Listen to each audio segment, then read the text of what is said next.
Hi, I'm Julie Webb, the host of LitCentric Radio. Thank you for your interest in The Recess Queen. As you know, this is the book we featured in episode number 6 and the lesson that we're going to take a look at today. Now, in your lesson printout, the download that you have a sheet like this that shows an example of what your bridge chart could look like, and I'm going to show that for you here today. In your lesson for The Recess Queen, in your printables, you're able to print out several of the 3x5 sticky notes. Now, I have them color-coded here because I like to organize things by color, especially for our youngest students, or students maybe who have little experience with text or little experience with the English language. And I like to categorize things by color because it makes it a lot easier for students to actually reference the chart. Am I looking at the green section or am I looking at the purple section? And also there's a lot of research out there to say that color is very closely tied with memory. And we remember 80% more of what we see when it's in color versus when it's in black and white. So why not use color? Plus it looks great, right? So in this case, we've printed out our category cards here, our sticky notes, in 2 colors. We have bullying behavior as one column and character response as the other. Now you can see here that in your lesson, we have 3 different bullying behaviors that we've outlined from the text, and you can just print those off and have them ready to go before your students even work with you. So when I start with kiddos, I would have a chart with just the sticky notes and the title, and none of this text would be here yet because I want to engage students in that conversation.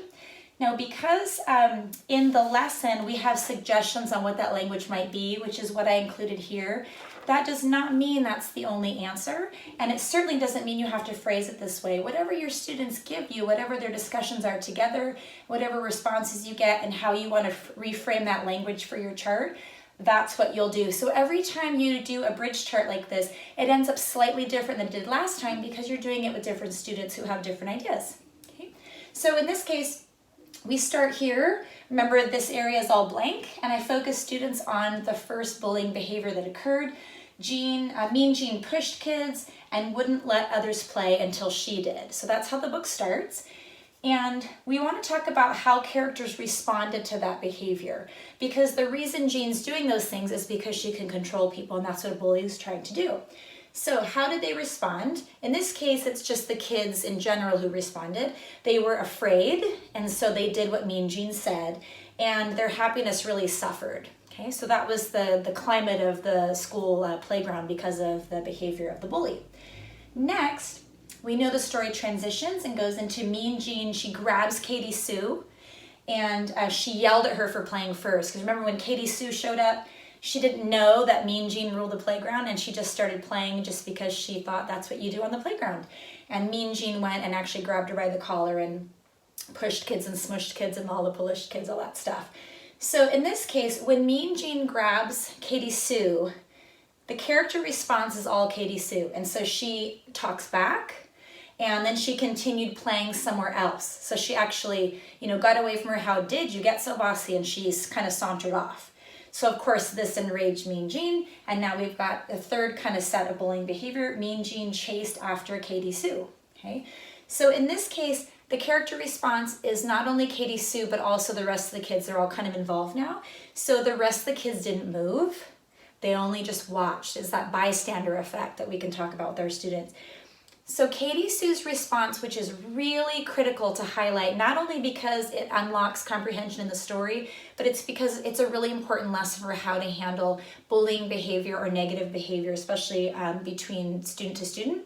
So Katie Sue invited Mean Jean to play. Instead of continuing to run away, she tried a different strategy and flipped it on the opposite side and invited her to play. And not only did she do that, she invited her to play more than once. So I like, popcorn, I like tea, I want Jean to jump with me. She did that several times because our kiddos, sometimes they'll try a strategy once and they come back to the adult and say, well, that didn't work, because they instantly think everything's going to change from one little attempt.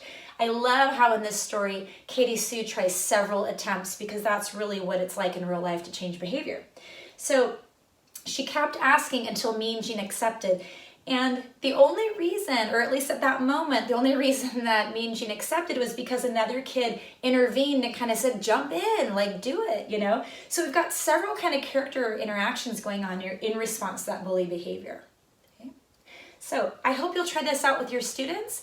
This book and this bridge chart can lead to a lot of rich discussions about how to handle behavior, and it's great to have those discussions even further than beyond this chart before students actually try to do the writing test, because it leads to a much richer writing experience. Again, thank you for your interest in LitCentric Radio.